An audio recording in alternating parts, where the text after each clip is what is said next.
Underdog is the leading place to make all your sports picks, and you can play now in your state. Millions of fans have already won billions making picks on Underdog, and it's easy.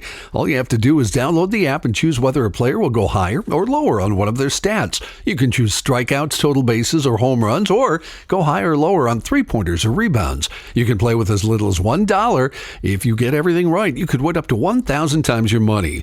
This week, I'm looking at baseball, and as usual, Aaron Judge is my choice to go higher on the stats that involve his hitting. Download the Underdog app or go to UnderdogFantasy.com and sign up with promo code GARAGE to unlock a special offer of up to $1,000 in bonus cash when you make your first deposit. That's promo code GARAGE. Must be 18 plus, 19 plus in Alabama and Nebraska, 19 plus in Colorado for some games, 21 plus in Massachusetts and Arizona, and present in a state where Underdog Fantasy operates. Terms apply. Concerned with your play? Call 1-800-GAMBLER or visit ncp.gambling.org. In Arizona, call 1-800-NEXT-STEP or text NEXT STEP 53342. In New York, call the 24/7 Hope line at 1-877-8-HOPE-NY or text HOPE-NY. Craving your next action-packed adventure? Audible delivers thrills of every kind on your command, like Project Hail Mary by Andy Weir, where a lone astronaut must save humanity from extinction, narrated with stunning intensity by Ray Porter. From electrifying suspense and daring quest to spine-tingling horror and romance in far-off realms, unleash your adventurous side with gripping titles that'll keep you guessing. Discover exclusive Audible originals, hotly anticipated new releases, and must-listen bestsellers that hook you from the first minute. Because Audible knows there's no greater thrill than the one that speaks to you. Discover what lies beyond the edge of your seat. Start your free 30-day trial at audible.com/WonderyUS. That's audible.com/WonderyUS. Let's do this. The Common Surface Savings and Loan in downtown Garage Logic brings you Garage Logic Podcast. Hey, yes, sir. Talk to me.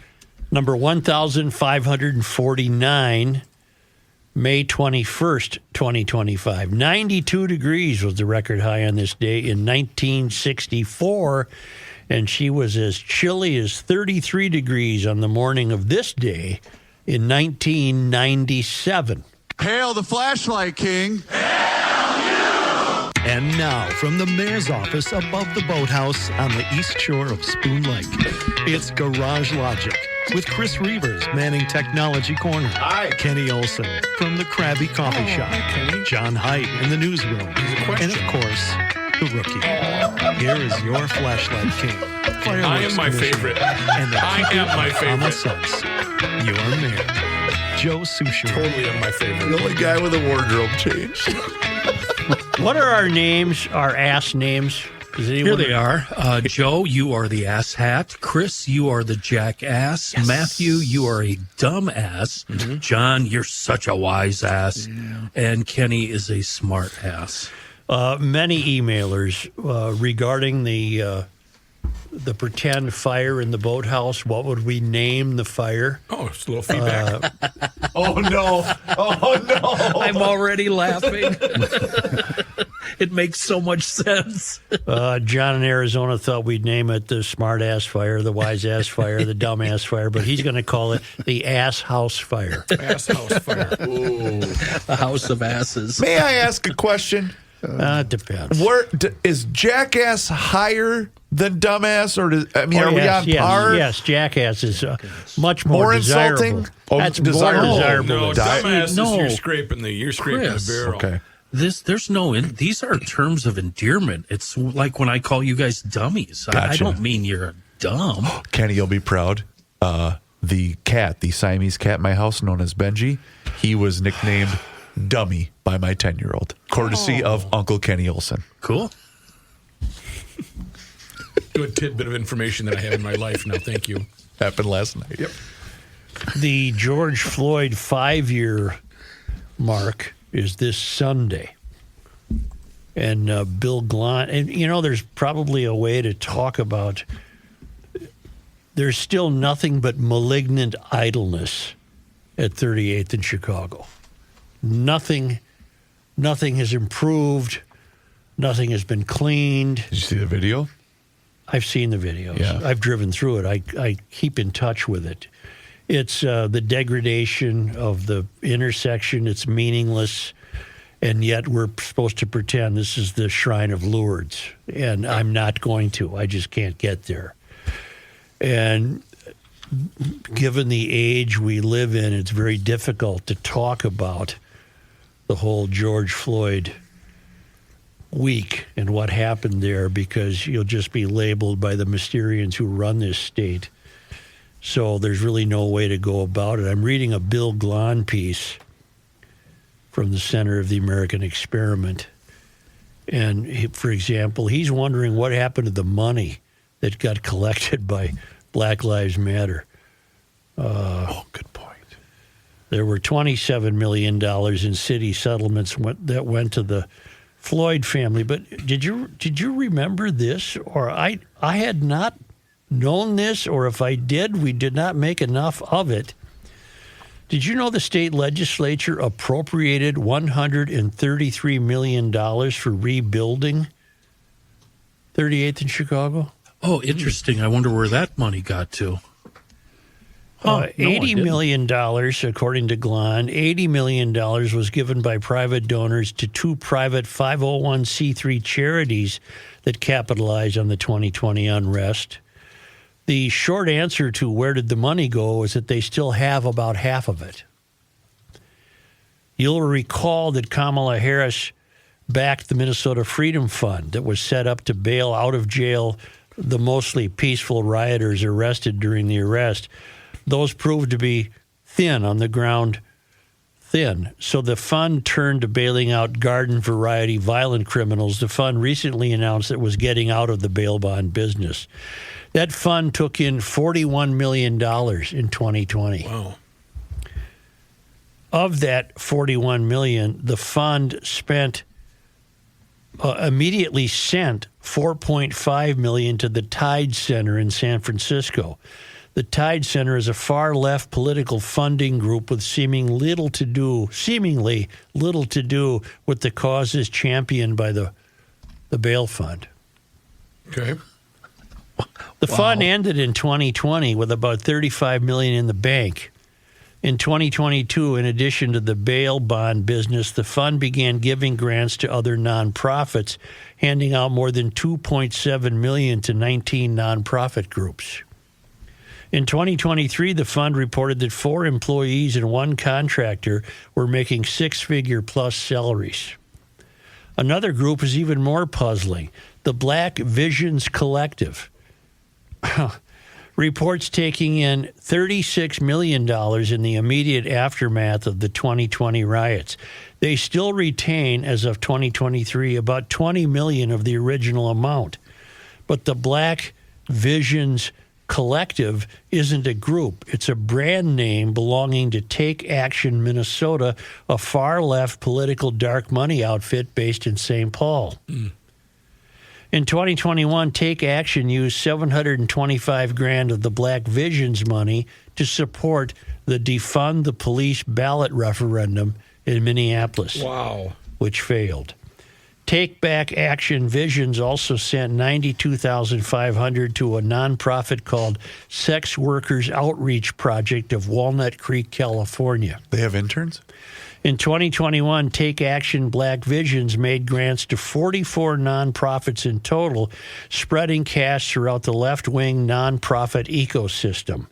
Other Black Visions grantees that year included the labor union SEIU Local 26, $75,000, and another left dark money nonprofit called Isaiah, $183,000.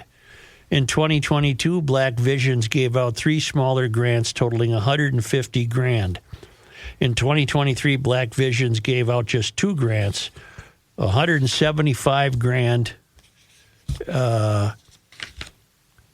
What is this page? Oh, and take $72,000, and Take Action Black Vision sent $7.2 million to a St. Paul nonprofit, Nexus Community Partners. In 2023, the 2021 grantee Nexus reports no fewer than 6 employees earning 6-figure salaries. The CEO alone received $410,000 in 2023. I could go on. The point is that that's another that's an outcome of the George Floyd week of protests, is that money was donated and then that money essentially was disappeared. Disappeared into the hands of so-called nonprofits, just like state of Minnesota money that you pay for is disappearing into the hands of fraudsters. Wonder how the donors feel about that, if they even care. Should we have a sounder? Like the evaporation? It would be my guess that they're the type of donors who wouldn't care. Yeah. I don't know who they would be, but there are a lot of wealthy Mysterians. And they enjoy being Mysterians because their wealth allows them to be able to afford being Mysterians. Yeah. It's tough for the average Joe to be a Mysterian because you can't afford it. The tax money we pay is used to fund nonprofits in the state, and it's approaching $1 billion in fraud. Speaking of which, the deadline for the legislative session has come and gone. Now the lawmakers are working on what comes next.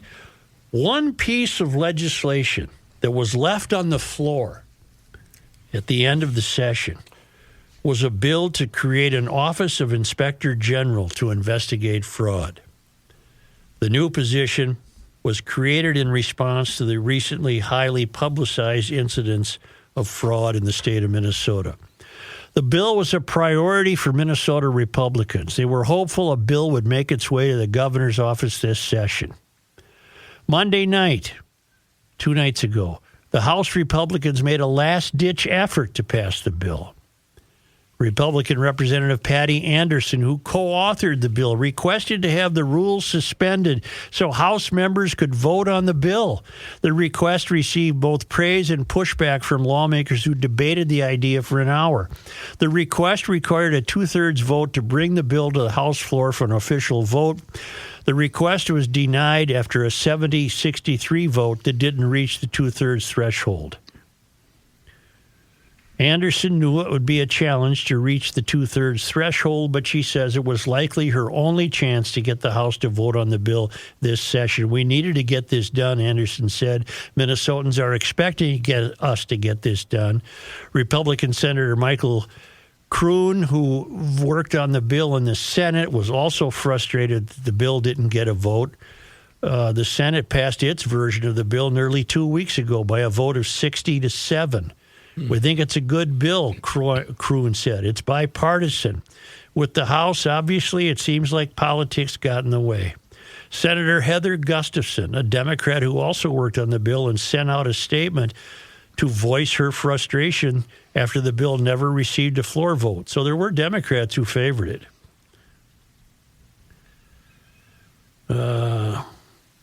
House Speaker Lisa Demuth was hopeful.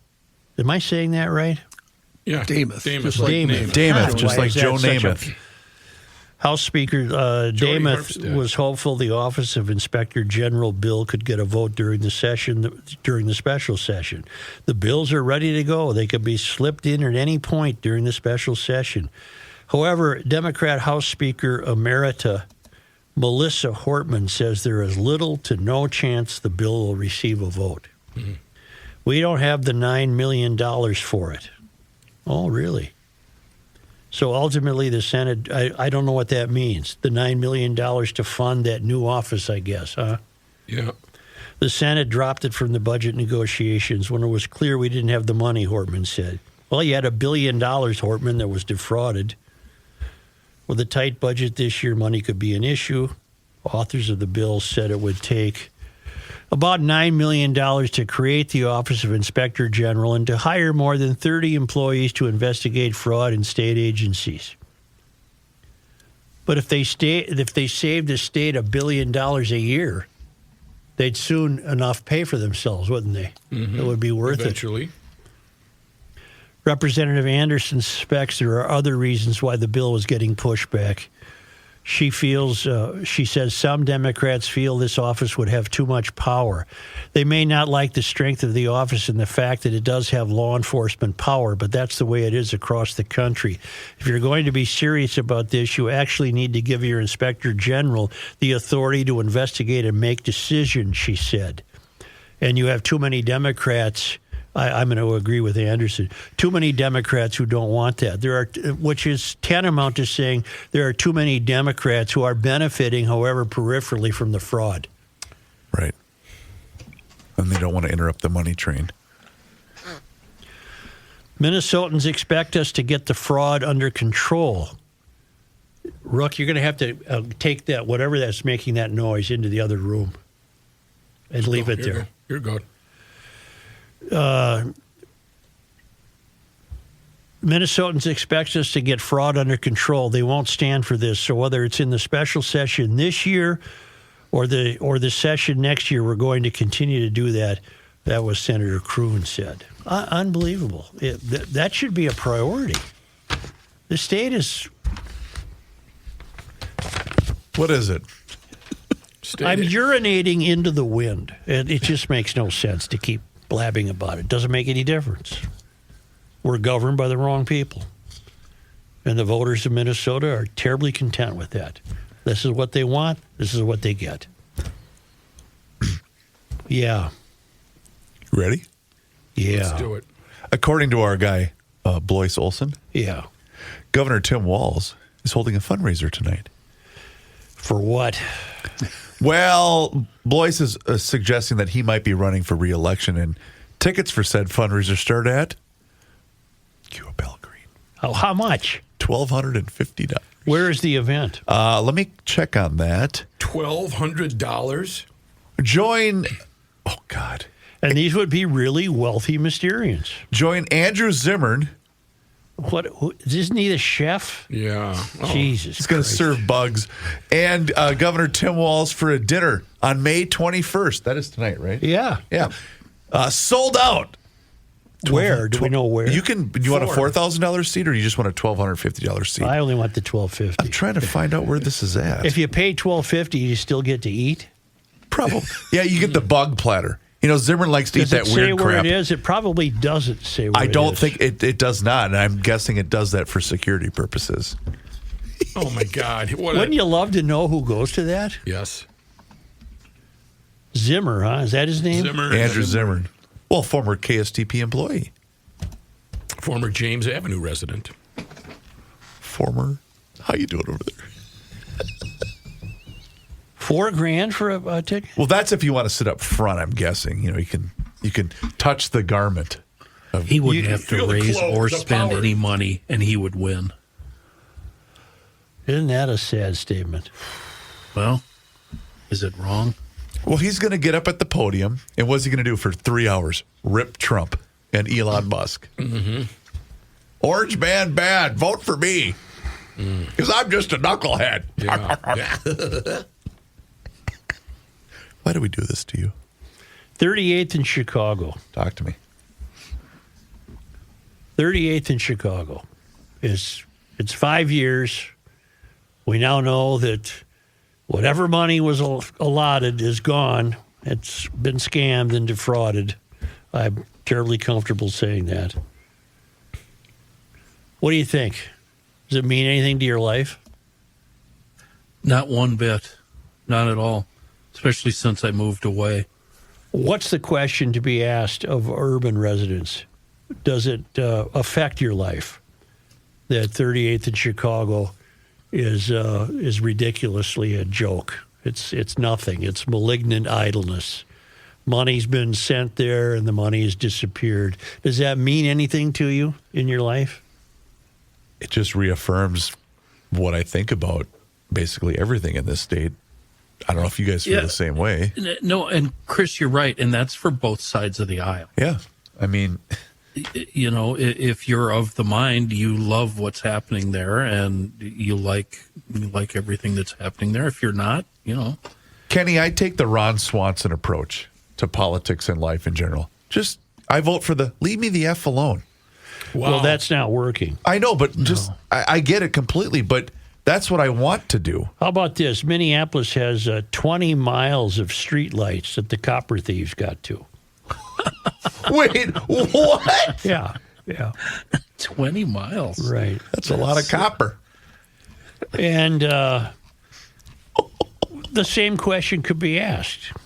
How does that affect your life?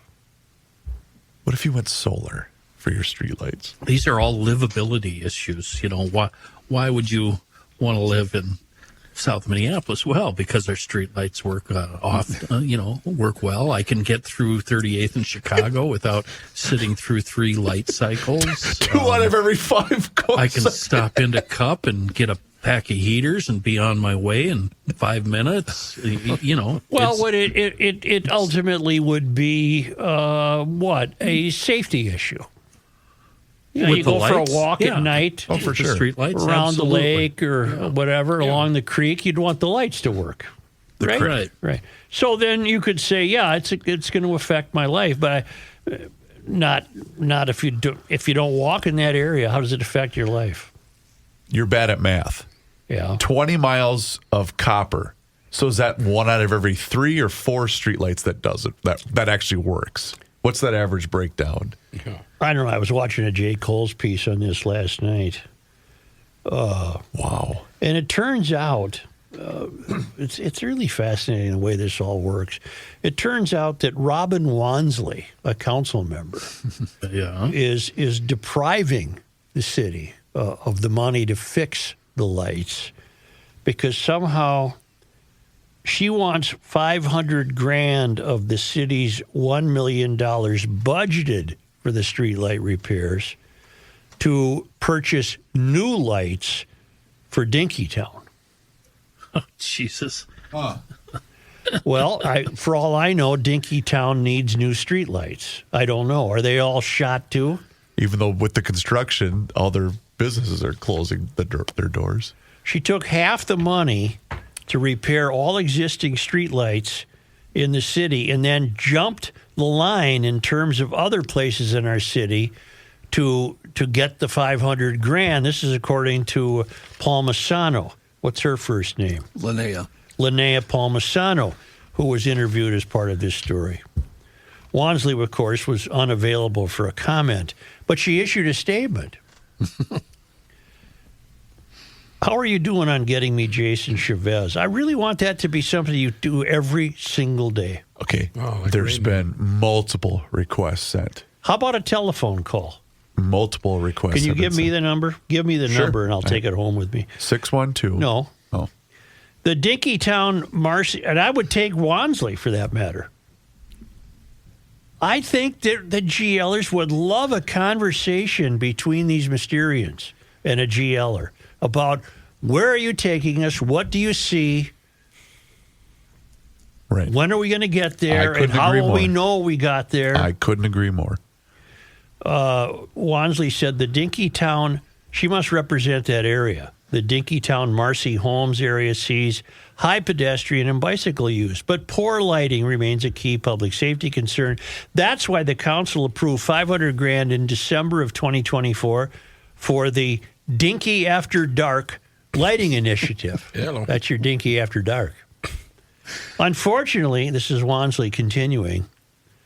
Unfortunately, Public Works leadership recently informed my office of internal miscommunications that have created a funding gap affecting both this and other lighting projects. I'm working with the mayor's team to find a solution that ensures Dinky After Dark, be a good band name. Yeah. Dinky After Dark moves forward without delaying other critical lighting work, including Ward 2. I remain hopeful we can resolve this collaboratively. Boy, she's got every word she needs, and all the boilerplate BS words are there: collaboratively and funding gap and miscommunication and critical, resolve, team, my staff. It's all, yeah, they got the whole thing. Come on. Yeah. Try working on Wansley. Maybe she'd like to come in. Yes. I'll come to them. Wait, you'll bring the show to them? We should. Just like the chimney. Yep. We should. Wouldn't that? I think that'd be neat. We'll come to your office and do the show. Well, we haven't answered the question. What? So this light dilemma exists in Minneapolis. Well, I don't live in Minneapolis. I have a St. Paul light condition that does affect my life. And my answer would be to, if you ask me how, I would say just aesthetically. It's not attractive. We have the old style street lights, and if one works and three don't, it's a bad aesthetic. It's almost as if you're driving in the country. Yeah, a little bit. Right. So my answer is it affects me aesthetically. I'm not so much worried about the safety part. Gotcha. I would imagine there are many residents in Minneapolis who have voted for these Mysterians who are probably a little disappointed now that the lights don't work. What happened? Well, they were stripped of their copper. St. Paul is going to solve the problem by putting the electrical box high enough that the thieves would have to have a ladder. I'm not making that up. Wow. The thieves have to bring a ladder. So we're going to do a custom light. Yeah, with this big box on it up top, so that the thieves that need a hook and ladder. You think they'll start doing like a, hey, get on my shoulders? And that won't be tall enough. They're going to do it taller than get on my shoulders. But it could be three guys, and then one guy, the third guy on the shoulders of the second guy. It's like it's a Three Stooges episode. And then in Minneapolis, they're going to go with aluminum conduit instead of copper. I didn't know that aluminium. It's a nice setup you got there. Aluminium in Minneapolis apparently will replace the copper. And what are they getting for copper? About $6? I don't know. I thought we solved that by telling the junkyards you can't take the copper. You got to fill out forms and stuff. Do you know that you're sitting in Wansley's district right now? Really? You are in her district. Really? You were right. No, second ward, Yeah. right? Yeah. So she's trying to get Dinky after dark because those are her people. Yeah. That sounds like a salacious TV show that's on like 11 o'clock on a Friday night. Hey, I can't Wasn't go there to bed. a show called Playboy After Dark? Yeah. Sure. Yeah. I'm staying home. I got to watch Dinky after dark. I ain't watching with Wansley. Yeah. Me and Robin are going to watch Dinky tonight. Dinky, featuring nothing but white dudes.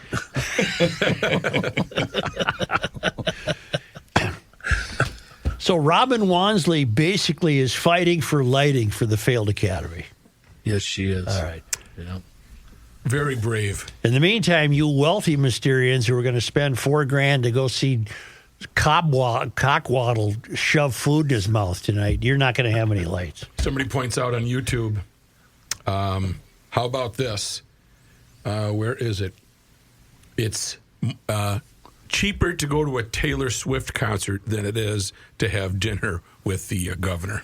You know what else would be cheaper? Give every resident of Minneapolis a good flashlight. I don't know what the streetlight situation is in Sioux Falls, but if they had streetlights, I'll bet you one thing. I bet they work. Sioux Falls is operating a little differently than we are. 290,000 people. South Dakota is very business friendly, as is Sioux Falls. No personal or corporate or state income taxes. Sioux Falls is growing as a large, well-educated workforce. The cost of living is low. The location is central. They have developed industrial parks. If you're thinking of expanding your business, starting a new business, maybe moving your existing business, take a look at Sioux Falls. Where did I want to read this? Oh, it was voted #1 best small city for business and careers by Forbes magazine. It's such a business-friendly state. Entrepreneurs are welcome. I'm sad to have to say this, but it really is the opposite of what's taking place here. I know some people personally who are looking at Sioux Falls, and I never thought that would happen. I really didn't. No personal income tax, no inheritance tax, no limits to what your business can achieve. Sioux Falls Development, that's one word, SiouxFallsDevelopment.com.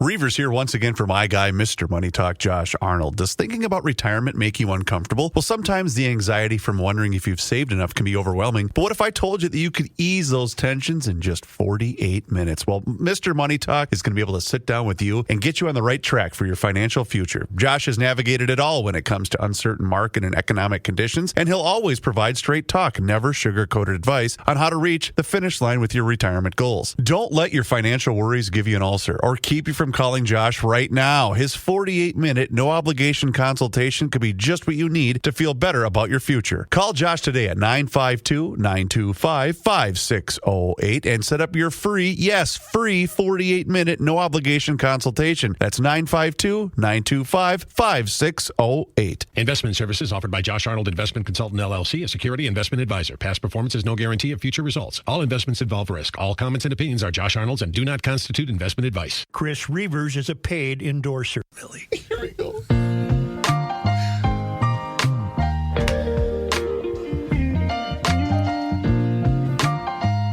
Here's a man who spends hours in hardware stores, sifting through the nuts and bolts of life. Joe Souchere. We don't just have a guy when it comes to our lawn. We have a team. If you want the best lawn on the block, go with our team at professionalturf.com. They've been at it since '82. If you've already gone with the pros at ProTurf, two things. Make sure your lawnmower is running really good, because you're going to need it every 5 days or so if you keep that lawn watered. Or better yet, hire that brat, that neighbor kid down the way. Have him mow it twice a week, because your lawn is going to be so thick and luxurious that it's going to need cutting about every 5 days. But you're going to have the best lawn on the block. Schedule that free in-person lawn care analysis and estimate right now, professionalturf.com. And whether you're a first-time homeowner just facing the puzzle of lawn care, or if you're very familiar with the struggle, put your lawn in the care of professionals that are going to make your place the envy of your neighbors. ProTurf, we're talking exceptional lawn care, landscape, and irrigation service. Check them out, professionalturf.com. We got a lovely note from Kristen Livingood. She lives in the mountains of West Maryland, and she wrote a lovely email. It's very long. I won't read the whole thing, but I want to read one part of it. I'm certain I'm reading too much into this, but I wanted to point it out nonetheless. After listening to yesterday's show, this is dated today. She wrote this yesterday, but she's referring to yesterday's show. After listening to the show, I wrote down the two books you mentioned written by Neal Williams. That would be This Is Happiness and Time of the Child. I jumped onto the county library site, where I discovered that both books were available at my local library. I initially intended to place a hold on the books, fumbled through trying to enter my library card information. But honestly, and I mean no disrespect, I thought, what are the chances someone else is going to check these out before I get there in the morning? So I logged out and figured I'd get them today. You may recall that I live in the mountains of western Maryland in a small former coal mining town. The only books in high demand typically are those that school-age kids are required to read, and they're only a hot commodity when the book report is due. Anyway, on my way to work today, I stopped at the library, walked to the shelf, but found no Neal Williams books. So I approached the circulation desk and told the young lady that although I thought my request didn't go through, I apparently placed a hold on the books last night, believing she would confirm that and grab the books from the shelf behind her. She replied, no, there was no hold on those, and they were both checked out earlier today. Joe, is it possible that there's some great coincidence at work here and that someone randomly thought to check out the same books that I did? But I believe it more likely to be that someone else in my little area heard the same mention of the books on the show and checked them out before me. At 54 years old, I can say there was a time when I was younger that you could look at the librarian and say, Alice, honey, I know you shouldn't say, but could you please tell me who checked out those books? And Alice would say, well, it was Jane Doe. But those days are gone. So I must wait until tomorrow to get the other copies sent from one of the other branches of the library. Just had to share. What are the odds? You know what that is? What are the odds? That's a huge sign as to the power of Author's Corner, Suchi style. Who will it be next? Let's go. She's had some terrible flooding in her area. She also refers to. Man, do you think there are more? Do you think there are other GL listeners in Western Maryland? Oh, for sure. We get emails from people all over the place. I got one today from here. You're going to want to hear. Wait, I got to have this one explained to me. Author's Corner with Joe Souchere. The countdown continues. What are we counting down to? The computer is working hard on taking in all the information and spitting out an answer. Mike Damone writes, I live in Northern Europe, and the lilacs bloomed on May 20.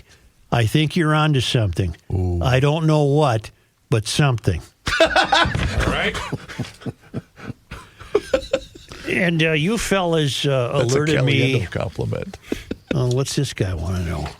You're doing someone. This is Charlie Mallinson. Will you guys be doing a podcast at Back to the 50s? If yes, what time? Thanks.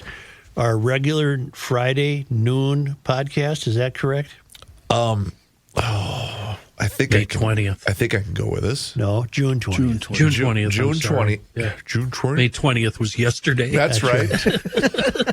June 20th is a Friday. We will be at Back to the 50s. Right. More information will be surfacing. But I got to tell you, I am not a car guy, as you guys know.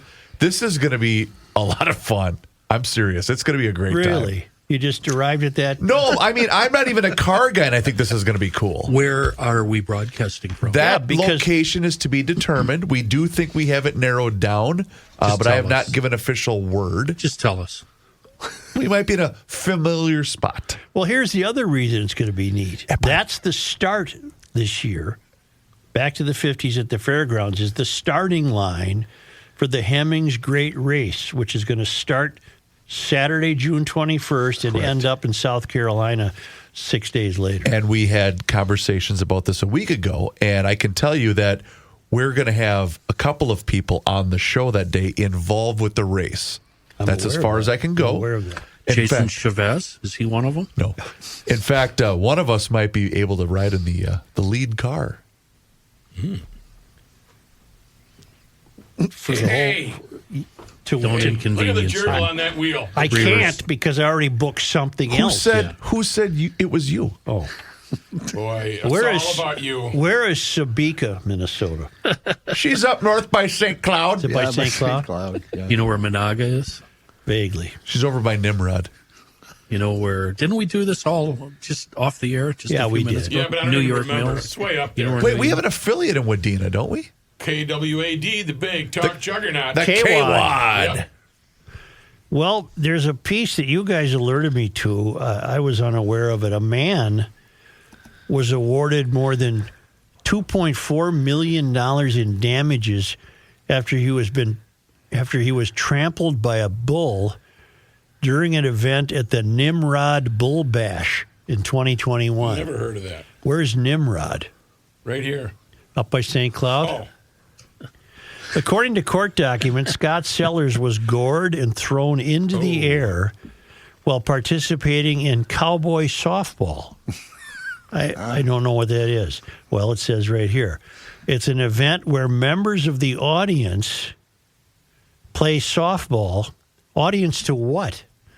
Maybe it's at a Why rodeo. Why don't they just say it's an event where people play softball as bulls run loose around the field? Who thought of this idea? That's not a good idea. What city is this in? America. Nimrod. The complaint goes on to say that Sellers never signed a waiver and was told it was perfectly safe and that no one had ever been hurt during the event. But this guy was really banged up. I mean, it was a serious injuries. The Nimrod Bull Bash. Is it still being held? It's the lazy man's version of running with the bulls. Yeah. You don't actually have to do a lot of running. It's been Just some going on for evasive maneuvers. Well, this guy 23 years. needed emergency spinal surgery. He had intensive rehabilitation in Colorado for 75 days. Where did he get gored? It doesn't say where he got gored. He got gored in Sabika. Oh, I was going to say. No, in Nimrod. I think he got gored in Sabika. Well, I meant what part of the body? we don't know that part. And Well, come on. This guy's suffering, man. He lost the ability to use his legs. Oh, no. I didn't know that. He had life-altering injuries. What was his blood alcohol level? It doesn't say. I don't know that. You would have to be approaching blackout drunk to do it, right? Well, let me ask you something. Talk to me. So you're at Bull Rush days. Oh, yeah. Which I would imagine the only reason is to drink beer. I'm propped up on the picnic table next to the fence under the tree. I'm sitting in the back of the pickup truck. I got there about 10 a.m. It's now 3 p.m. Right. Working on my second 12-pack. And the loudspeaker says, "Hey, it's time to play cowboy softball." Holy ass! Get so me in everybody line. waddles over Sign there, me up. and they're told that, well, here's what it is: you got to play softball, but we're letting all these bulls loose on the field. They're also running around on the field while you're playing softball. That seems like a good way to make softball interesting. So, if no offense against this guy that got hurt, he just was seriously hurt, but I don't think I would have done that. No kidding. I think I might have gone back to the bed of my pickup truck and sat there. Even when you were used to be, you say you used to have fun. And so way back when, you're in your 20s, when you were having fun, you still wouldn't do it? Not then? Maybe I would have then. Yeah. I think we all would have. Well, but it does sound like a dumb idea. Well, that's why it's so awesome. Look it up, Rook. Do they still have it? Yeah, I'm looking it up right now. Didn't scare him off. $2.5 million didn't scare him off having this thing. Nimrod Bull Bash. I'm trying to find out what the activities are. Bull riding, live music, camping, and so much more. Yeah, softball cowboy. What do you think was playing at the cowboy softball tournament? Height's band. Well, that's a shame that guy got so banged up, but holy mackerel. I think that... would you play a little softball with some cows and get a little injured for $2.5? The guy didn't get a little injured. He was seriously... That's true. These aren't cows. Seriously injured. They're not cows. They're bulls. No, we don't want to hear that. I don't want to hear it, Reavers. Right. You're too damn predictable. That thing is as old as dirt. We don't need to keep hearing that. Did I tell you about 20 miles of streetlights are broken? I'm not going to tell you them again. Did I tell you about 38th in Chicago? I'm not going to tell you again. And I'm giving up on you to try to find anything out on the Google. Well, it's on, but I'm just trying to find out what are the dates of this summer's event. It passed. It was June 13th and 14th. Well, it probably didn't pass. This is May. And also the 29th, 30th, and 31st of August. Wait a minute. They have 2 Bull Bash days? 2 Bull Bash days. And the first one was when? Is going to be 13th and 14th of June. Yep. As well as 29, 30, and 31st of August. 2 miles east of Nimrod, we kick off Friday night with bull riding, sheep riding. Be sure to check the schedules for both events to see all the action going on. Sheep riding. Labor Day weekend, Nimrod Jubilee days. They don't stop. So it's like sections. You got to... They have fun in Nimrod. Yeah, they got great pictures. Speaking of sheep, I have a question because I noticed on another page that they have mutton busting. Is that riding sheep or what is that? Mutton busting. That must be what you do when you try to eat mutton. Yeah, I haven't had mutton for a while. Mutton. It doesn't sound good, does it? I'm seeing too much fur. Yeah. Yeah, I'll take a break, Reavers. Don't worry about it. Oh, last time you blew right through that stuff. Yeah, I'm going to blow through it again. I can tell. Why don't we come back? Wait. I have to ask a question because I stopped the soundbite. So I want to, for clarification purposes, we're not doing bored, tired, old soundbites on this show anymore. That's right. Oh, okay. I just want to make sure. Got it. Yep. That's exactly right. And don't think he won't. Hey, by the way. What? Speaking of oldies but goodies, guess who's back? Our good friends at Harmony Spirits. I have breaking news. In fact, I'm going to bust out this old, tired soundbite by telling you that. Guess what's back at Harmony Spirits? Not back, I should say it this way. Whiskey. Oh, no, something so much better than that, Joe. There's nothing really better than clarification. Good morning, Chris. I hope you're having a good week. Thought I would let you know that we have released our oat whiskey at Harmony Spirits this week. It is a very unique flavor. Try it. It has a subtle hint of honey and spice, and it's very smooth. Also, Ransom Canyon is the show that is on Netflix that is featuring Harmony Spirits. I mistakenly said the wrong show, but it's Ransom Canyon that features Harmony Spirits on Netflix, which is very cool. I mean, you can see it on the table in the ranch house. They have it on the shelf in the background, which is very cool. I've never heard of the show. It stars North Dakota native Josh Duhamel. I'll be damned. Josh Duhamel. I'll be dipped. Duhamel, sure. He's from North Dakota. Right, He was named. him too. But Harmony Spirits is the best handcrafted spirits made right here in our own backyard, and they have been loyal supporters of both the Garage Logic podcast, the Weekly Scramble podcast, and they're great guys. It's Larry, it's Damon, and their tasting room is spectacular. So if you're down in that area in southern Minnesota, they have handcrafted cocktails made right there in the tasting room, but they also have some fantastic to-go samples. So if you're on the bike or whatever and you don't want to have something in the tasting room, grab the to-go. Okay, little 4-pack, and you're on your way. But check out their website. It's harmonyspirits.net for any upcoming events, and also check out them on social media, both on Facebook, which is very active, and also on Twitter. But they're great guys, and it's from grain to glass. It's Harmony Spirits, and they've been proud supporters of the Garage Logic podcast for some time. And please let them know at Harmony Spirits that you heard about them right here on the Garage Logic podcast.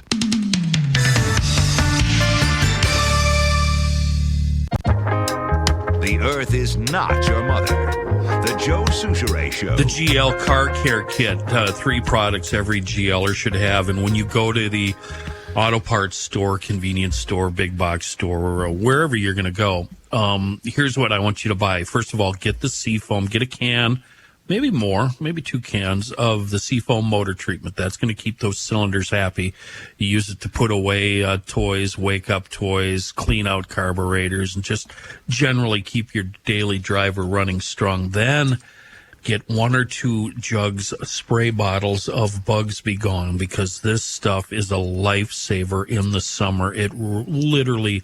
Boy, I hate using that word, but it's so true. It just melts the bugs away. Spray it on your windshield, your front bumper. Don't worry, it's safe on all sorts of surfaces, plastic, paint, whatever. Wait for 5 minutes and then just wash them off with the squeegee thing, and they come off so easy, way better than trying to scrub them off. And then, of course, the Deep Creek penetrating oil. It works way better than any other product on the market for reviving rusty parts or keeping things working perfectly. It's the GLer's Car Care Kit. Deep Creep, Bugs Be Gone, and the engine treatment additive. Buy all 3 and give them as a gift. I love that idea. You'll be loved and appreciated for your effort. Our own local company with a worldwide reach. Seafoam. Here is Mr. John Heidt. Thank you, Joe. This news brought to you by North American Banking Company, and I did look up mutton busting. Oh, and God. It indeed is riding sheep, and it's for the young children. I see. So you take the kids, and they can hop on a... And they would be on a small sheep. Correct, yeah. Well, The one And the I sheep would be love soft. to bring back, and we used to have it here in town for our 4th of July celebrations in the 70s, riding a greased pig.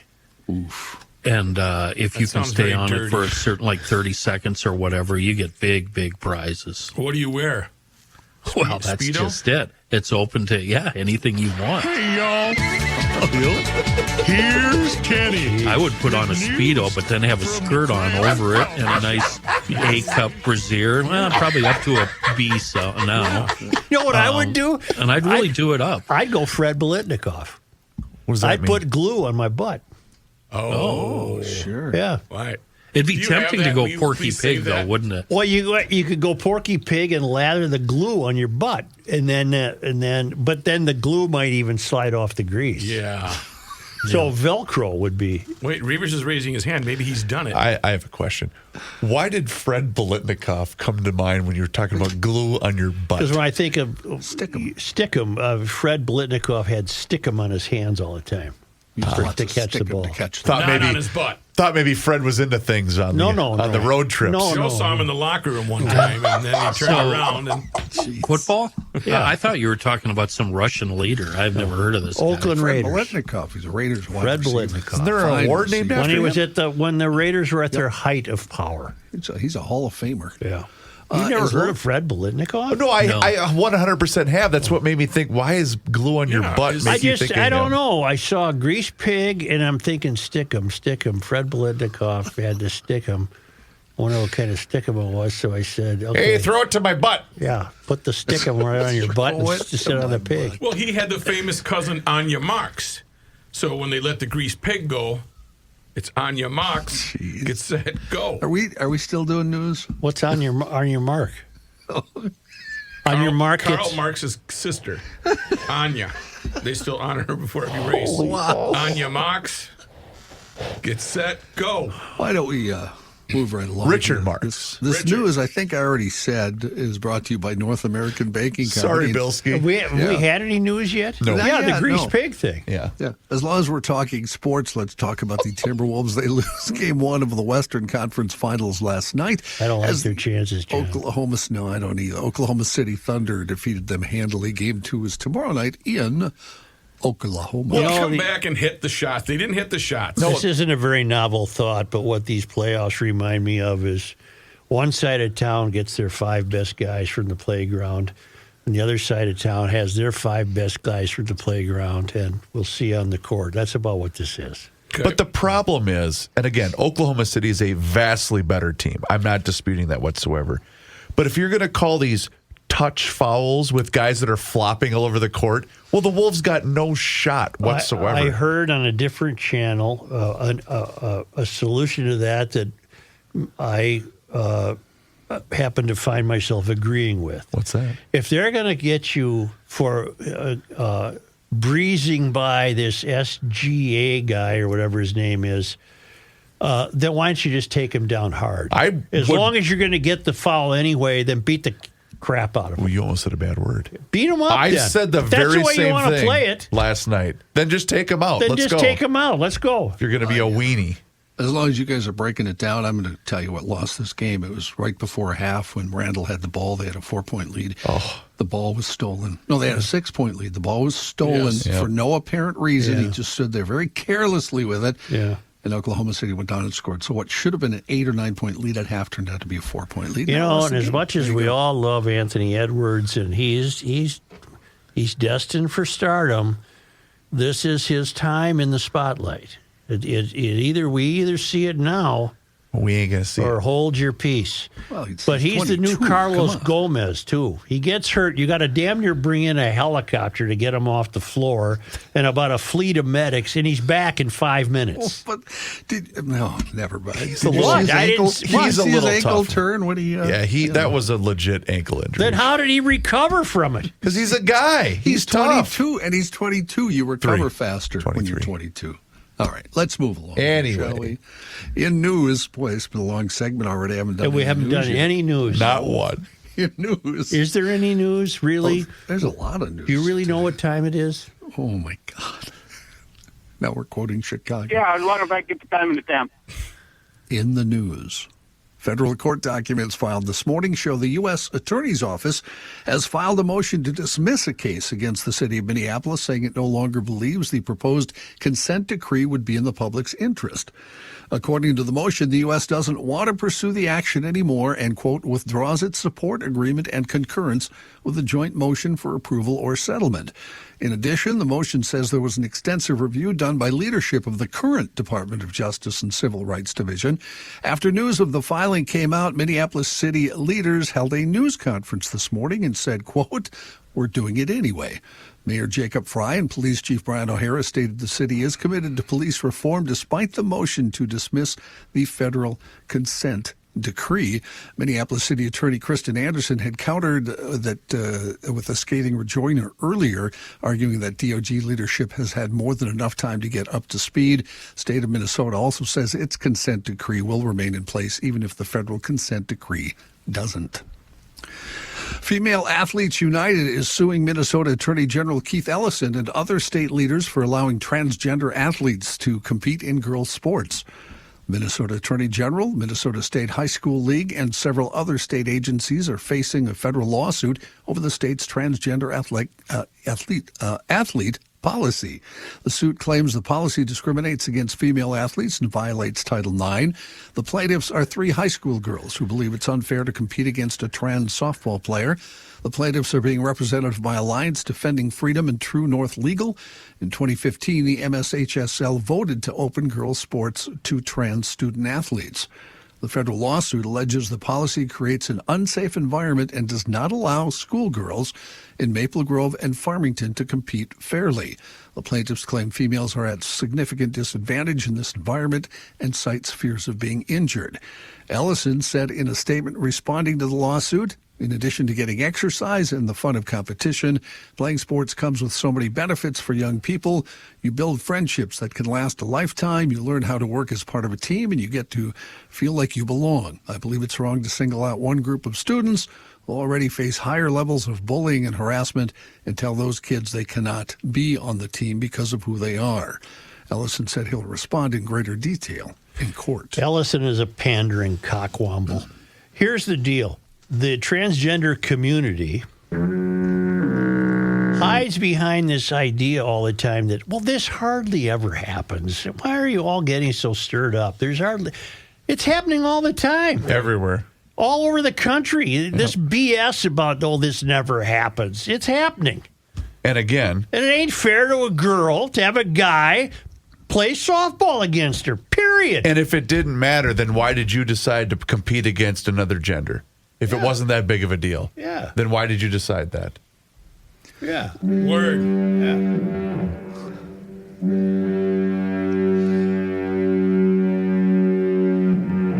Boy, that's long. Legislative leaders set a deadline for 5 o'clock today for so-called working groups to complete work on spending bill agreements to pave the way for a special session and a balanced state budget. However, none of those working groups met in public yesterday, and it's unclear what, if any, progress has been made so far.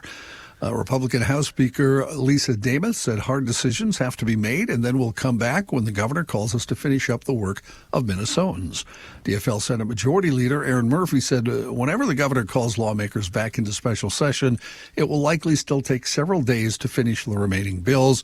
She said we have some big bills in front of us. E through 12 education, health and human services are significant pieces of legislation, so it may take more than one day. Can we go back to the last story? Joe, do you see that lawsuit with the against the trans athletes and Ellison going anywhere? No. Do you think it'll go to trial? No. Do you think it'll even make it that far? No. Why don't we take a quick break here and hear from, I never ever call you this, so I will this time. Let's hear from Matthew. Oh, John. Must be mad at you. Are you a Jonathan or just a John? Just John. No, just John. Okay. John. John. Where are you, John? John. I know where you should be if you have a problem with your heating or cooling unit. You should be in touch with the Welter Heating. For almost 120 years, and that's 4 generations, the Welter family working on those air conditioning units, those heating units. And your unit is probably a little bit confused right now because it was 85 degrees, and now there's incredible furnace shrinkage because it's at 40 degrees. So see how that goes up and then it goes down. So why don't you get in touch with welterheating.com? A human being answers the phone during business hours, 612-825-6867. You can request a quote online. They serve the entire metro area for the last 116 years, and they will check out, put that heating unit to rest, open up that cooling unit, or make sure your air purification system is working properly. I have had Welter do work at my home, and I will tell you they are professional. They give you a great quote. They were spot on with my quote, and it was done in no time. 612-825-6867. They love Garage Logic and the concept, and that's the reason that they're on this podcast. So please patronize our advertiser, Welter Heating, online at welterheating.com. Let them know you heard it from the Rook. You know they're doing a remake of That's a challenge. Karate Kid. I'm thrilled at that. Hello? Well, it is the moment of truth. Hello? Really quiet song. How about some music? I thought I hit the thing. Screw that up because you're screwing around with nuts. I'm not screwing Stop playing with anything your up. nuts. Here we go. Let's give it the old... What happened to everything here? Why is this not playing? Here's a guy Years ago. That'd like to hear about North American Banking Company. Online, they're nabankco.com to learn more. You know what they got? They don't have nuts, but they have professionals to help you throughout life, Joe. Are you a business owner? No. Then they're going to be able to help you save some money.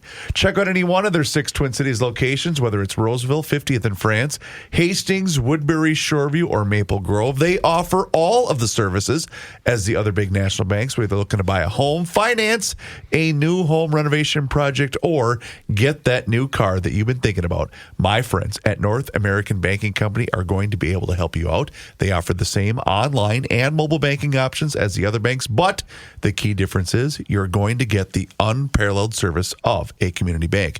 And right now is the perfect time to use your home's equity to work. And that's because a home equity line of credit from North American Banking Company is going to give you flexible access to funds when you need them most. Whether it's a project at home or the cabin, or an unexpected expense, or something else, their experts make it easy. But like I said, your first step is to check them out online today. It's nabankco.com to learn more. Once again, it's banking done differently. North American Banking Company member FDIC is an equal housing lender. Johnny Heidt. Thank you, Chris. In economic/legislative news, House Republicans trying to vote on their multi-trillion-dollar tax breaks package as soon as today, although they've already pushed that back. They're saying it probably will be tonight at the earliest, grinding out some last-minute deal-making to shore up wavering GOP support and deliver on President Trump's top legislative priority. Trump himself yesterday had told the Republican majority to quit arguing and get it done. But GOP leaders worked late into the night trying to convince skeptical Republicans who have problems on several fronts, including worries that it'll pile onto the nation's $36 trillion debt. A fresh analysis from the Congressional Budget Office said the tax provisions would increase the federal deficit by $3.8 trillion over the decade, while the changes to Medicaid, food stamps, and other services would tally $1 trillion in reduced spending. Lowest income households in the U.S. would see their resources drop, while the highest ones would see a boost, according to the CBO.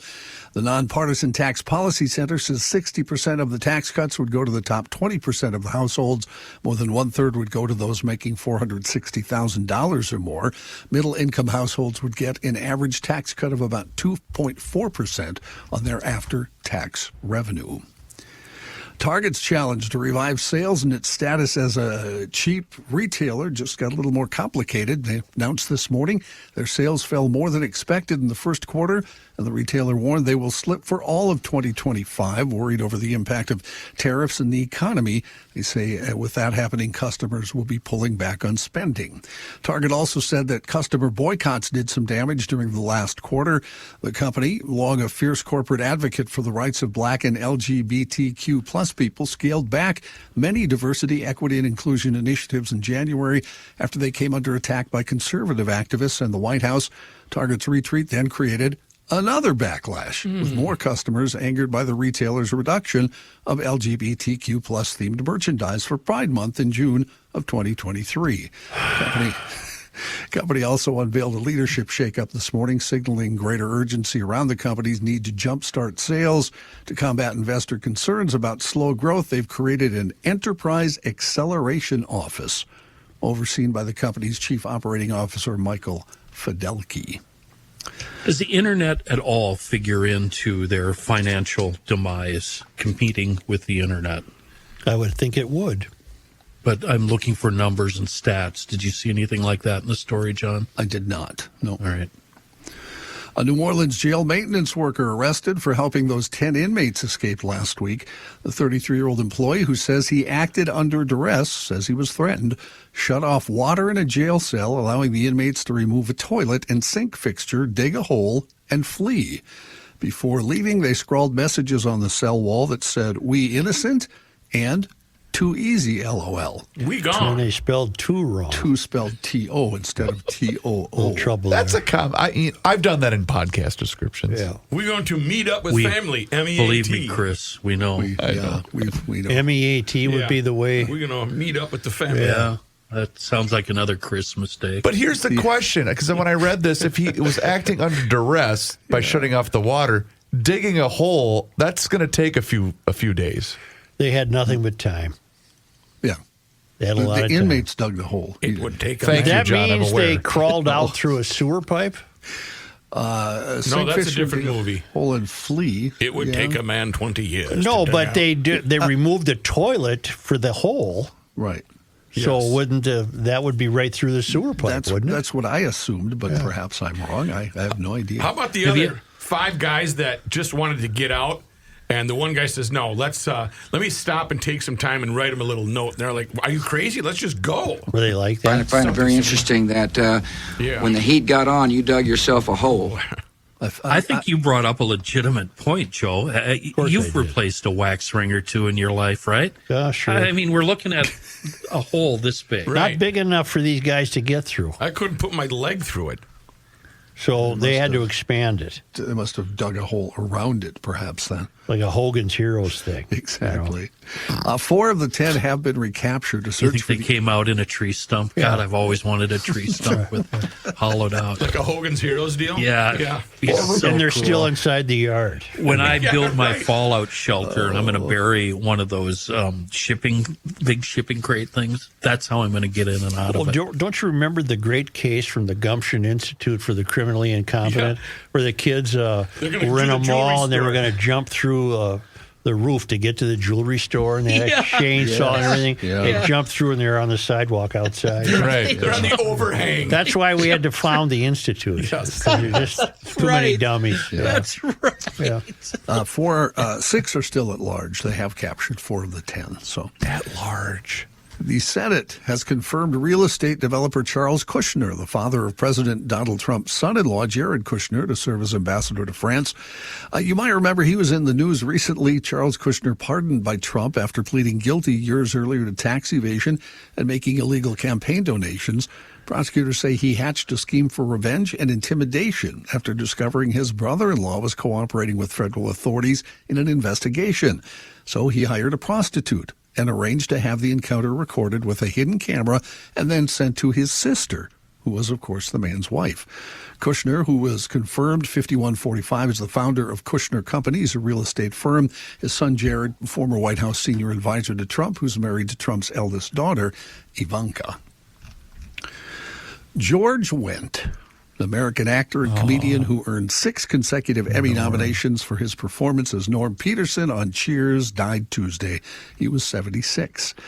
His death confirmed by his publicist, saying George was a doting family man, a well-loved friend, and confidant to all those who was lucky enough to have known him. Wentz started at Second City in the 1970s before he became a television actor. His affinity for comedy made him a regular on SNL through the 90s. Of course, he was one of the fellas who joined Chris Farley during the Chicago Superfan sketches. Born October 17, 1948 in Chicago, he attended the University of Notre Dame before going to Jesuit Rockhurst College, where he graduated with a degree in economics.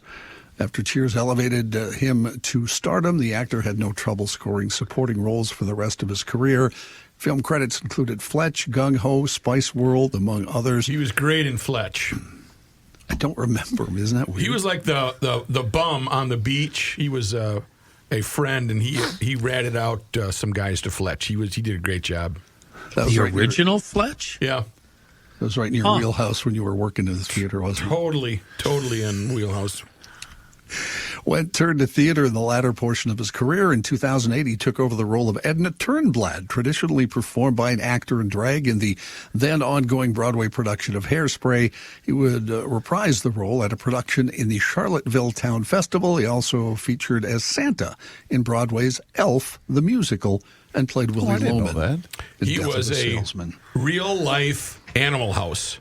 He graduated from Campion High School, a Jesuit boarding school in Prairie du Chien, Wisconsin, attended the University of Notre Dame until he was expelled after receiving a 0.00 GPA in the first semester of his junior year. Nice.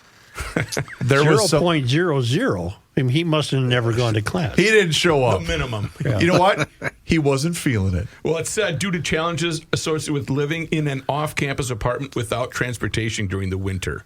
Sure. Yeah, right. And That's what he Miller told Lite. Mom and Dad, yeah. And now, with a review of the sitcom Cheers, here's Joe Souchere. I thought it was great. I loved that show. There was somebody that assembled every single entrance that he made to the bar. It's like an 18.5-minute long clip on YouTube. Oh, yeah. I watched about 5 or 6. It's fantastic. Yeah. I have a bunch of them here, in fact, not audio, but just the things, because I had them for some reason in my email for 20 years. It's the oldest email I saved. All of the, hey, Normie, pour you a beer, Mr. Peterson? All right, but stop me at 1. Make that 1:30. Et cetera, et cetera, et cetera. Isn't it a little early, Mr. Peterson? For a beer? For a beer? No, never mind. I can't remember what he said. Isn't it a little early? Can I pour you a beer, Mr. Peterson? It's a little early, isn't it, Woody? For a beer? No, for stupid questions. Right. I'm wearing dog bone underwear. Yeah, what's happening, Norm? It's a dog-eat-dog world. Dog-eat-dog world, and I'm eating I got milk bone underwear. Gee, it's a good thing I don't have all these in writing in front of me so we can get them right. He says, and I'm eating milk bone underwear. Let's try again. How's it going, Mr. Peterson? It's a dog-eat-dog world, Woody, and I'm wearing milk bone underwear. There it is. There we go. Wait a minute. No, we can't. We can't. What did he do for a living? Did we ever learn? He was a that? mailman. No, that was the other guy. Did we ever learn what he did for a living? Yeah, he was an accountant, wasn't he? He's an accountant. I thought he was a bean counter. I think he was a bean counter, yeah. Yeah. Isn't that everybody's goal, to have your own personal stool at a bar? Be nice. Yeah. Yeah, the wife would love that. Yeah. Yeah, maybe when I was younger. Right. Not now. And a uniform Michael Jordan wore for 17 games with the Chicago Bulls during the 1992-93 NBA season sold for $2.6 million at Heritage Auctions. Jordan was shown in the jersey on the cover of the October 18th, 1993 issue of Sports Illustrated. Photo matching services McGray and Sports Investors Authentication noted that this is the only Jordan uniform that they're aware of to be matched to any season of the first Bulls three-peat. John, thank you. You're welcome. Can I tell you that I think you should. The emails keep coming in with people who are very pleased with the service they've received from Precision Door MN. I didn't mention yesterday, if you need a new garage door, Precision Garage Door has models for every budget. They send out a designer. That consultation is absolutely free. And imagine what a new door would do. It increases the home's value. It saves energy because the new doors are insulated. They're top of the line. And it improves security because you can marry all that stuff to your security panel, and they do all of that stuff.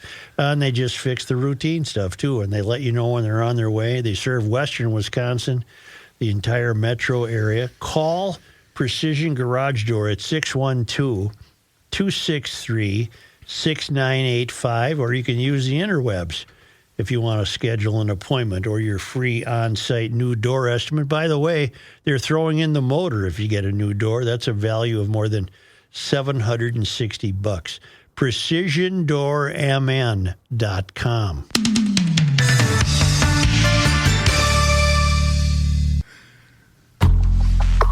You cannot stop him. He'll just make a move. Joe Souchere. In the Bay Area of San Francisco, birds are exploding. They're just exploding. Why are they exploding? All right, you've got my attention. All right, we're gonna. They're exploding and falling out of the sky mid-flight, and we have the audio of this story from a news station in the Bay Area. Right? I believe it's ABC 7. Okay, ABC News. Here's what they had to say about this. It's a mystery. I think that's how we all feel. Is it's inexplicable. If what's happening along Bernhardt Avenue in Richmond is a mystery, then these are the neighborhood detectives. It just doesn't make any sense. Residents say what has been happening high along this power line since February just isn't adding up. Sounded like a firecracker, and a black, I think it was a starling, just plummeted to the ground. They say there have been more than 50 instances of birds dying along this top power line. Video from a nearby Ring camera shows the moment it happens. Listen for the loud crack.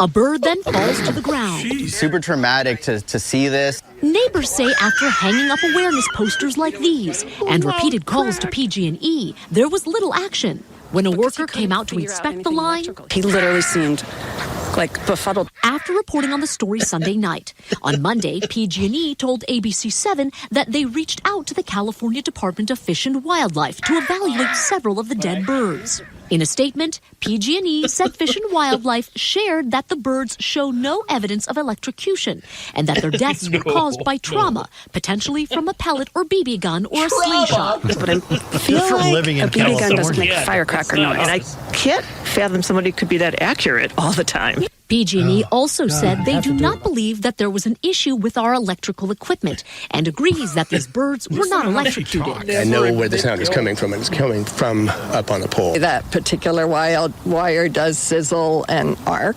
at times. We reached out to the Department of Fish and Wildlife, who confirmed PG&E's statement, but reiterated the cause of death was not clear. For the residents along Barnhard, whatever the cause, something needs to be done sooner than later. We just want it solved, like at the end of the day. In Richmond, Dion Lynn, ABC7. Well, everybody's heard about the bird. I'm picturing when Randy Johnson exploded. Oh, yeah. Oh, just feathers exploding everywhere. That's what happened. And they're trying to tie it to the power lines, but the birds are blowing up in the air. I don't know what you're seeing, but it ain't us. Why does the word trauma make me laugh? Because it's California. Oh, it's so precious. Yeah. They've been my suffering God, trauma. Can you imagine the kids watching? But my favorite part is she says, listen to the loud crack. Bam, Sounded boom. like It's somebody just a hitting little home like a cap run. gun. Or the kid in the band that's got the two. No, it was weak. That's the point. It was not noisy. Gotcha. Not two cymbals. Oh. Boom. God, that's funny. So I don't know what accounts for exploding birds, but that's a shame. Well, if they're exploding above these power lines, do you feel safe living beneath them? No. I've got a rogue power line that has killed a couple of things in the last 2 years, including this spring a swan. You know, these swans are about the size of an airplane. Right. And we think that the swan was flying along and clipped the wire. And it laid there in the field for about 2 weeks. Every car that went by would slow down and take a picture of it. But that wouldn't kill the bird. Because the bird wasn't grounded when it hit the wire. I've learned my stuff from our guy at the fair. Well, explain this then, Joe. A couple of years ago, the same spot, there was a raccoon, a baby raccoon drooped over the wire, and it sat up there and hung up there for a month. I thought if squirrels and birds could be on a live wire because they weren't grounded. I think what we finally decided on was that an eagle or some other predator had it. And hung then it there. accidentally dropped it, and it just by coincidence ended up on the wire. Everyone has heard that the bird is the word. That's right, Cheryl. This is on this day. Oh, we're already there. Well, only because? Yeah. Well, you know, and I was going to tell you, speaking of birds, you have revived birds. I do. In the past that run into your windshield. I do. Or your windows at home. And we have this all day, every day. Birds are hitting our window. Yeah. One of them, a week or so ago, laid out there for a good 15 minutes. I could have saved that bird. And then it woke up. Yeah. Shook and itself had the musical off. notes over its head. Right. Yeah. Shook itself off and flew away. Yeah. Only because they come to us all the way from the traveling Lymans at Marloth Park in Mpumalanga province, South Africa. It was on this day. Joe, today is May 21st. Well, on this day in 1839, Donald MacDonald received his, that's like clever. Dinky Dark Nights or whatever. Donald MacDonald received the first steamboat shipment of cargo to the settlement that later became St. Paul. 6 barrels of whiskey were delivered to McDonald's. Priorities first. Were delivered to McDonald's shop called the Halfway House in Inyan Teepee. Stone House, also called Fountain Cave. Hey, isn't the Bruce Vento Nature Trail going to be named something like Inyan Teepee? It's in that same area. Yes. It's in that same area. On this day, May 21st. In 1882, Mark Twain visited St. Paul, while compiling research for his book, Life on the Mississippi, which he published the following year. Yes, did he arrive by steamboat? He wasn't British. He was greeted by... he wasn't greeted by anybody British. A captain well-seasoned. In his hometown. Where's he from? Hannibal, Missouri. Very good. Thank you. I didn't get this. On this day, May 21st. I stole it. In 1927, Charles Lindbergh, a native of Little Falls, landed the Spirit of St. Louis outside Paris, sealing his achievement as the first person to complete a nonstop solo flight across the Atlantic Ocean. And what is this birdless contraption that you have here that you've arrived in? On this day, May 21st. In 1934, during the Minneapolis Teamster strike, violence erupted between picketers blocking trucks driven by non-unionists and an army hired by the Citizens Alliance, a union of local employers. 30 Minneapolis policemen and a number of Army deputies were hospitalized after the brawl. Wow. Yeah. Oh, yeah. On this day, May 21. In 1961, in Metropolitan Stadium's first sellout, the Twins lost a doubleheader to Cleveland before a crowd of 30,999. Wait a minute. We waited to May 21st to sell out that place? That's a good question. Wouldn't you have sold out the problem here? Sold out the opener? Thought we were a hardy bunch back then. And finally, on this day... That is where Abner Doubleday did not take the world serious. Oh, that's it. The world serious. On this day... May 21st. In 1972, Forestville State Park was formally dedicated, having been open to the public since 1968. And it was on this day in Minnesota sports disappointment history that us weak asses waited till the 21st to sell out Met Stadium? On May 21st. This is a rather confusing one. On this day, May 21. In 1980, turn Kenny's mic off. Uh-oh. A blow-up doll delayed the Twins White Sox game. Hey, now. What the hell is that? A blow-up doll. Do you want to see one? Did the doll blow up? Maybe that's what they meant. Ken? On this day. Did she come out of... Where did she... And I was there. You know what? I do have it here. The blow-up doll looked very surprised. Yeah. Hey, now. On this day, I happen to have attended this. Oh, part of history, are you? The blow-up doll celebration. On this day, yeah. In 1981... the North Stars lost the Stanley Cup to the Islanders. I remember that. Doesn't that sound like something Vec would do? And the first 100 customers in the joint. Here you go. Here you go. Here you go. How old are you? 17. Here you go. On this day, on May 21st, in 2022, the Vixen lost at St. Louis because they wouldn't turn the lights on. Oh no! Wow. What the hell sport is that? That's wasn't that female football? Soccer, the Vixen? maybe? No, Vixen is female football. Well, anyway. And why do you know this thing? Well, I only know that because we worked with someone who played for the Vixen. Here, there's a bit of confusion in these sports disappointments. Talk to me. Well, for example, Vixen lost at St. Louis because they didn't turn the lights on. Does that mean that St. Louis was able to play in the dark and they won? Or does it mean the game was forfeited? It's a mystery. Well, it's a disappointment, isn't it? It's a damn disappointment. You look into that, Columbo. Shame is what it is. I have the attendance for the first game ever at Met Stadium. Yeah. April 21st, because you asked about opening day, why they didn't sell it out. April 21st, 1961, against the Washington Senators, 24,606 fans. Well, you got to remember, there were no left field bleachers. It was Twins it was versus just a Senators. one deal. Right. Interesting. Baseball was coming here. Come on, Ma. Let's take the kids to the ball game. I don't even think bleachers down the third baseline were installed yet, much less left field, outfield. Okay. Well, I think if you wrote a book about that stadium, you should know everything. I do. That's why I said that. Yeah. Gotcha. Thank you very much, G. Yeah, G. Ellis. Appreciate you. Please do us a favor. and hit subscribe. Smash that like button on the Garage Logic YouTube channel, where you can interact with the almost 15,000 subscribers that we have on the Garage Logic YouTube channel. It's one of the neat features about the show going live on YouTube each and every single day at noon is you can interact with the show live, and you can also see full segments, some video shorts.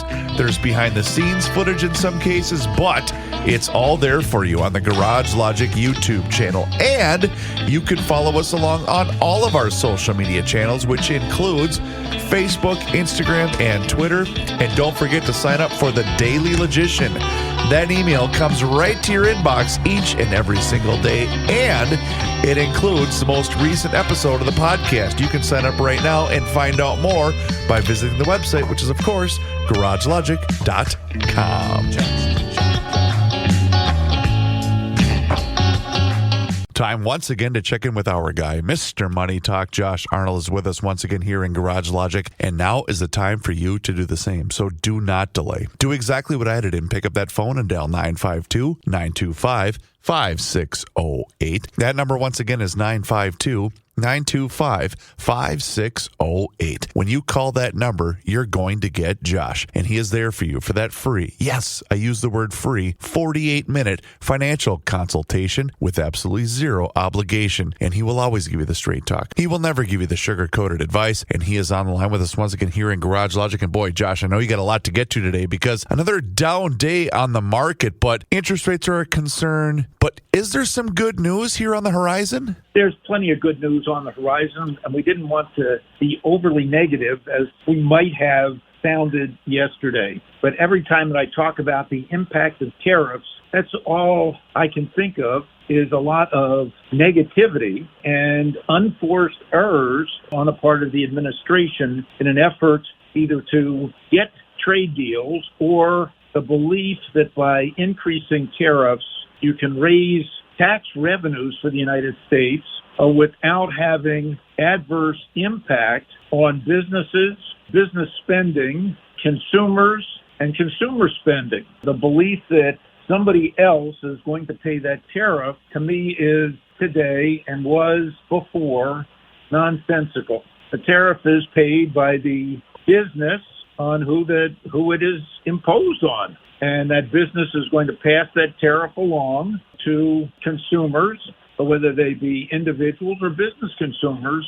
That is either going to increase prices, or if the corporations eat it, as has been suggested, that will reduce their margins, or the company will be forced to cut costs, which will hurt employees. So not a good overall situation. Now, I recognize that the use of tariffs has been used for a lot of years, and mostly it's to protect certain industries and allow them to build their business. But in every case, if you impose tariffs, then there's going to be a reciprocal tariff placed by the export markets. Today, Target reported their numbers. They missed on the top line and bottom line. They cut their guidance, and they indicated that they missed because of, we'll say, three reasons. First, tariffs increased their costs. Second, they felt that consumer discretionary purchases were down. And lastly, they cited the impact on their business from the change they made in DEI, diversity, equity, and inclusion policies within the company. And Target, as a result of changing those policies, definitely suffered boycotts from different groups over the last quarter. But I would look more at, we'll say, their business losing out more to other competitors than anything else. Not to mention some poor retail choices that they made over a year ago, which alienated another batch of customers. That said, the leaders in retail right now still been Walmart, Costco, Amazon, and in fashion, we can take a look at TJ Maxx, which beat again on the sales numbers. They kept their guidance, and the stock, after moving up, had a short retreat, and that probably gives investors an opportunity to take a look at, and if you're looking at retail, TJX, which owns the TJ Maxx stores, Marshalls, and several others. In this environment, TJX has definitely been a winner. Another winning retail stock, which has very limited exposure to tariffs, is, I'll say, my old friend eBay, which is finally approaching an all-time high. And it has, very little tariff exposure. Typically in good economies, you'll have more buyers. In less robust economies, you'll have more sellers. And eBay being an online auction, has been a very slow, steady grower, and is rewarded with a low price to sales multiple, a low PE, and it does have a small dividend. But in this market environment, eBay looks very interesting. On the other side, where there's a lot of volatility, and some of that volatility can be attributed to rising interest rates, you've got technology shares, which tend to fall as interest rates move up, but offer, at least in my mind, some of the best opportunities for longer-term growth. And artificial intelligence, which we have talked about more than once, is still a theme that has to be taken advantage of. I think it can be taken advantage of through some of the larger tech names, like favorites Apple and Amazon, also Google, which has a conference right now, Meta, and of course the chip companies like NVIDIA. And then there are companies that utilize artificial intelligence, including favorite Palantir, among others. Do be prepared that these companies are very volatile, and if you have difficulty dealing with the volatility, they may not be for you, but it is a theme that to me makes a lot of sense going forward. And that's why we come to you for the straight talk, and we never get the sugar-coated advice, Mr. Money Talk. You heard him, GLers. Now is the time for you to pick up the phone and make the call for that free 48-minute financial consultation, just like I did, by dialing 952-925-5608. Mr. Money Talk, it's always a pleasure to talk to you. Thanks so much for the time and the chat. Enjoy the rest of your day, and we'll talk to you again tomorrow. Thank you. Investment services offered by Josh Arnold Investment Consultant, LLC, a security investment advisor. Past performance is no guarantee of future results. All investments involve risk. All comments and opinions are Josh Arnold's and do not constitute investment advice. Chris Reavers is a paid endorsed